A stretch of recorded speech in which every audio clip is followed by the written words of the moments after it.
The Reggae Boys are now on their way to Turkey, where they'll face South Korea in a non-FIFA international friendly next week Tuesday. A confident group of local-based players left the island on Tuesday, aiming to conquer the 9-time World Cup participants. Not that the Jamaicans have ever beaten South Korea, but midfielder Owain Gordon sees something special in this team. I see players that is proving themselves in the Premier League and players that is very hungry.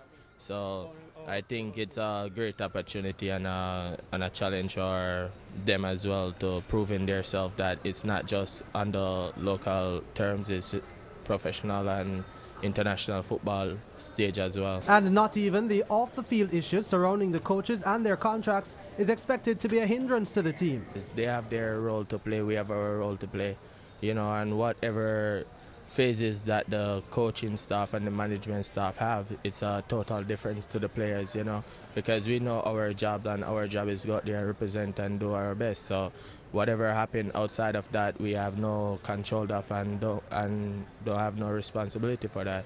We just know our job prescription and we just fulfilled it. There are 5 players in the squad that are yet to make their debuts.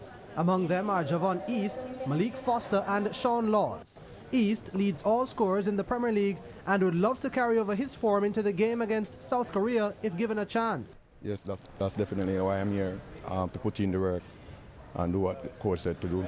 For Foster, it's a plus to have local-based players around on his first travel. It's great to know people and know their play, their style of play, so it's good for me and it's good for my other teammates and friends. Laws, who made the switch to Waterhouse this season, gave credit to the work done so far at the club to get him in good shape. Well, I have to say hats off to my teammates at Waterhouse, and they really stood out, helped me through these games, and it's a very collective effort from the guys, and I just want to say thank you, from the coaching staff to right back down. And Laws marked his first call-up to the senior team with a goal for Waterhouse in the Monday night fixture against UWIFC. Each season I score, it's not like I'm out of going scoring opportunities and things. It's always coming, and it's just the right time, and I just took my chances last night.